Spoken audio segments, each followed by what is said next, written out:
जय Shivray sir. जय शिवराय. बोला. हो sir, आता तुम्ही जसं की 4-5 दिवसांपूर्वीच आपल्याला अंदाज दिला होता. अगदी हं, हं. त्याप्रमाणे सध्या राज्यात धुळी-धुकं असेल किंवा मग ढगाळ वातावरण हे सक्रिय झालेलं आहे. मग हं, हं. आता येणाऱ्या काळामध्ये ही परिस्थिती किती दिवस अशीच राहील? नक्कीच. सध्या जे वातावरण ढगाळलेलं झालं आहे, हे अजून 2-4 दिवस राहील आणि हो. परत थोडं कमी होऊन परत एकदा मागे पण सांगितलं बघा 8-9च्या पुढे पण एकदा वाढणार आहे. तर ते सुद्धा होणार आहे पुढच्या काळामध्ये. हं, हं. तर ह्या वातावरणाचा आणि पावसाचा खूप लांबवरचा संबंध आहे. त्यामुळे काही घाबरण्यासारखी परिस्थिती ही नाहीये. हो. आणि काही ठिकाणी वातावरण एवढं ढगाळ होईल, आता जे शेतकरी म्हणतायत ना, की आमच्याकडे काल खूप आवळा होता, त्याच हो. पद्धतीनं.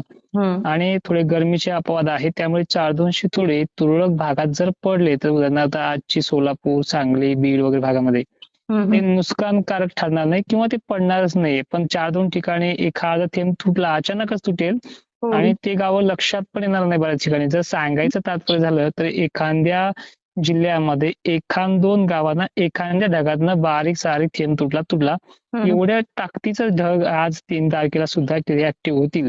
पण घाबरण्यासारखी काही परिस्थिती नाहीये. तुमची तूर काढलेली असू द्या, कुठलंही काम चालू असू द्या वगैरे, वगैरे.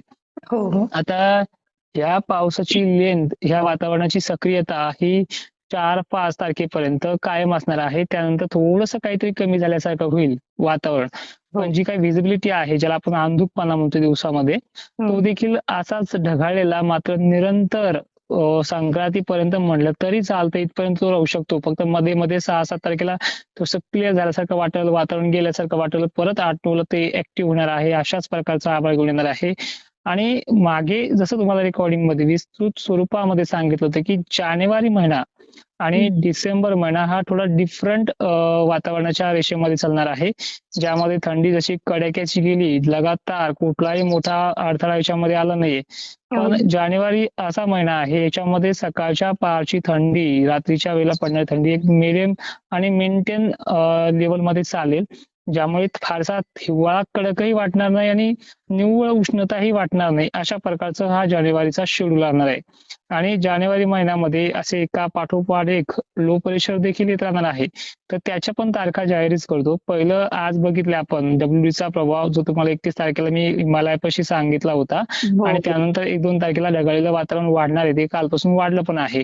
हो, आणि हो. त्यानंतर हे वातावरण जे आहे जसं आपण पाहतोय की पुन्हा ढगाळलेल्या परिस्थितीचा आणि धुळीचा फटका घेऊन आलेला आहे. हे परत 6-7 तारखेला कमी होईल.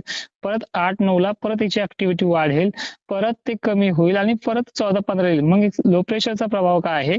तर हं, हं. 8 तारखेला बंगालच्या उपसागरामध्ये खालच्या तामिळनाडू भागाकडे एक पावसाळी वातावरण आणि चांगल्या वादळी पावसाचं वातावरण मदुराई वगैरे भागाकडे आहे. भारताशी त्याचा बराचसा संबंध येतोय, पण दक्षिण भारताशी येतोय. पण महाराष्ट्राचा आणि मराठवाड्याचा विशेष संपूर्ण विभागाचा महाराष्ट्रातल्या संबंध ढगाळलेल्या वातावरणासारखा होणार आहे ह्या 2-3 दिवसासारखा. हो. आणि त्यानंतर परत एकदा 16-17 तारखेला पण ऍक्टिव्हिटी येणार आहे. म्हणजे हे चालत जाणार आहे अशा पद्धतीचं वातावरण, फक्त बाधक नाहीये. थोडी जरी तुम्हाला काहीही अडथळ्याची मला भनक लागली की तुमच्यापर्यंत तुमच्या चॅनलवरती मी आवर्जून देणार आहे. हो, नक्कीच. सर, हम्म, आता सध्या जे वातावरण आहे, जसं की तुम्ही म्हटले, की हम्म. असं वातावरण निर्माण झालेलं आहे, की शेतकऱ्यांना असं वाटतं, की खरोखर पाऊस येतो की काय? पण नक्कीच. ऍक्च्युअली ही सिस्टम आहेच. मी तुम्हाला त्या रेकॉर्डिंग मध्ये पण सांगितलं होतं. त्याला 10 हो, दिवस पण झाले आणि आता 6-7 दिवसापूर्वी पण दिली होती, हो, की बरोबर. हे बघा हे वातावरण तुम्हाला आभाळाची भीती नक्की दाखवणार आहे आणि ते दाखवतं पण आहे सध्याच्या डेटला. हो, फक्त तुम्ही काय करा, ज्यांचे वेलवर्गीय पिकं आहेत, बुरशीजन्य रोगांना बळी पडतील, हरभऱ्याची फुलाची पण नावं घेतली होती मी त्यावेळेला, हो, की हो. तुम्ही त्याचं आधीच फवारणी करा जेणेकरून याला रोगप्रतिकारक शक्ती निर्माण होईल आणि हा सामना करेल या 4-5 दिवसाच्या वातावरणाचा. तर त्यामुळे याला काही घाबरू नका. फक्त त्या ज्या सिस्टम्स आहेत ज्या तुम्ही फवारण्यानंतर करणार होत्या त्या आज करून घ्या. आणि परत क्लिअर झालं की परत एकदा तुम्हाला 16-17 तारखेला फवारणी करायला लागेल. खर्चिक राहील थोडा महिना, पण हो. ढगाळलेला महिना हा पूर्ण महिना राहणार आहे. आणि 26 जानेवारीच्या आसपास एकदा अशी थोडी पण पाऊस पण येण्याची शक्यता आहे, ज्याची पूर्वकल्पना तुम्हाला मी मागच्या रेकॉर्डिंग मध्ये पण सांगितली होती. तर अशा हो. प्रकारचं शेड्यूल जाणार आहे. तर घाबरू नका. ज्यावेळेस वातावरण खरंच मोठं असेल कानाकोपऱ्यामध्ये सुद्धा, तर त्याची पूर्वकल्पना देण्याचा प्रयत्न करेल. हो, नक्कीच. आणि सर, हम्म, शेतकऱ्यांनी असा पण प्रश्न विचारलेला आहे, की एकंदरीत आता ही जी थंडी आहे, ही हम्म, तर हम्म. कमी होतच आहे, परंतु ही थंडी कमी होऊन तापमानात वाढ केव्हा होईल? आता बघा, वर्षानुवर्ष पर्जन्यवेधशास्त्रानुसार जर बघितलं तर संक्रांतीनंतर ऊन तापतं आहे. हो. आणि ह्या वर्षीचा शेड्यूल मी तुम्हाला सांगितलाय की उन्हाची तीव्रता आता नवीन वर्षाच्या सुरुवातीला थोडी थोडी वाढत जाईल. फक्त आता व्हिजिबिलिटी अंधक आहे, म्हणजे अंधुकपणा आहे, त्यामुळे ऊन लागत नाही फारसं. हो. पण एकंदरीत बघितलं जसं जसं वातावरण क्लिअर होईल तसं तसं दिवसाचं टेम्परेचर वाढेल आणि सकाळच्या पारी 2-3 घंट्यासाठी टेम्परेचर राहील. आणि रिअल ऊन, चांगला उन्हाळा, कडक उन्हाळा जो आहे तो मार्चच्या सुरुवातीला आहे.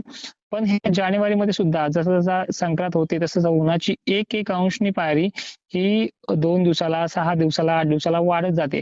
टेम्परेचर तुम्हाला ह्याच महिन्यात पाहायला मिळणार आहे. आता विभागानुसार वेगवेगळी कंडिशन आहे. खानदेशला चांगलं ऊन, कडक ऊन जे आहे येत्या 10 दिवसाच्या आतमध्ये सक्रिय होऊन जाईल आणि तिथून पुढे त्या भागांमध्ये हमेशा कडकपणा उन्हाचा तो कायम राहणार आहे. संध्याकाळच्याला थंडी आणि दिवसा कडक ऊन. एकंदरीत आरोग्यासाठी हानिकारक असणारे हे टेम्परेचर सुद्धा आपल्याला या महिन्यात पाहायला मिळणार आहे. हो, नक्कीच. हम्म. सर आता जसं की अजून ला निना जो आहे तर तो गेलेला नाहीये. मग याचा परिणाम महाराष्ट्रात होणार नाहीये. कारण शेतकऱ्यांचा असा प्रश्न आहे की हे जे चक्रीवादळ तयार होणार आहे त्याचा परिणाम महाराष्ट्रात होईल का असं? नक्कीच. परिणामाची जी पराकाष्ठा आहे तुम्हाला मी ते सांगितलेली सुरुवातीलाच, की याच्यानुसार काय होणार आहे, सध्या तरी 7-8 तारखेला जे काही सायक्लॉनिक सिस्टम लो प्रेशर बनत आहे, त्याच्यामुळे महाराष्ट्रामध्ये मराठवाडा असेल, दक्षिण महाराष्ट्र असेल आणि विदर्भ असेल, ते ढगाळलेलं वातावरण पुन्हा धुळीधुकं हे जवळपास 16 ते 18 तारखेपर्यंत, एकंदरीत मी तुम्हाला 17 पण म्हटलेलं आहे, 17 तारखेपर्यंत राहू शकतं. आणि हे बघा, हे अशा प्रकारचे अपडेट्स जे काय आहेत वातावरणासंदर्भात, हे 8-8 दिवसाला खराब वातावरण करणारी शक्यता आहेच. यामध्ये बदल काहीही मोठा नाहीये. आणि विषय विनंती अशी आहे की लानिनाची ऍक्टिव्हिटी आणि लानिना संदर्भात मागे पण चांगलं माहिती तुम्हाला दिलेली आहे की लानिनाची जी काही लेयर्स आहेत ते आता नॅचरल कडे वळत आहेत. त्यामुळे तो काही आज लानिना होता आणि उद्या कमी झाला एकदमच, तर असा शेड्यूल नाहीये. त्याचा 2 महिन्याचा, 1.5 महिन्याचा कालावधी असतो, तो पूर्णपणे नॅचरल वरती यायला. आणि अजूनही त्यामध्ये फारसा बदल म्हणजे लानिनाची ऍक्टिव्हिटी जी आहे ती मागच्या 2 महिन्यापेक्षा कमी बरीच झालेली आहे. 50% कमी झाली आपण म्हटलं तरी चालतंय. जे 2.5 ते 3 डिग्री सेल्सिअस होतं ते आता 1-1.5 डिग्री पर्यंत आलंय. पण त्यामुळे फारसा भारताच्या पावसावरती किंवा भारतावरती पुन्हा मोठा पाऊस सुरू होईल असं त्याची ऍक्टिव्हिटी होऊ शकणार नाहीये. कारण की WD चा आणि पॅसिफिक महासागरामध्ये असलेला लानिनाचा दूरचा संबंध राहतो आणि त्यानंतर त्याच्या वातावरणाच्या ज्या दिशा आहेत त्या बदलत राहतात. WD मुळे महाराष्ट्रावरती होणारे परिणाम जे असतात पावसाचे ते खालच्या दक्षिण भागाकडे डायव्हर्ट होतात आणि बंगालच्या उपसागरातल्या लो प्रेशरमुळे ह्या वातावरणाची जे काही डायरेक्शन आहे ती पलीकडे चायना वगैरे भागाकडे सरकत आहे. त्यामुळे सरळ सरळ महाराष्ट्र हा ह्याही महिन्यामध्ये व्यवस्थित जाणार आहे. फक्त मोठ्या अवकाळी संकटचे धाक नाहीत, मात्र ढगाळ वातावरण, तुटक अंधुक पुढील काळामध्ये 2 आठवड्यानंतर पडणं, ह्या गोष्टी घडणार आहेत. सध्या तरी तूर उत्पादक शेतकऱ्यांना विनंती आहे, घाबरले जाऊ नका. हो, नक्कीच. सर तुम्ही शेतकऱ्यांना अगदी योग्य आणि महत्त्वपूर्ण माहिती दिली त्याबद्दल धन्यवाद. नक्कीच, धन्यवाद.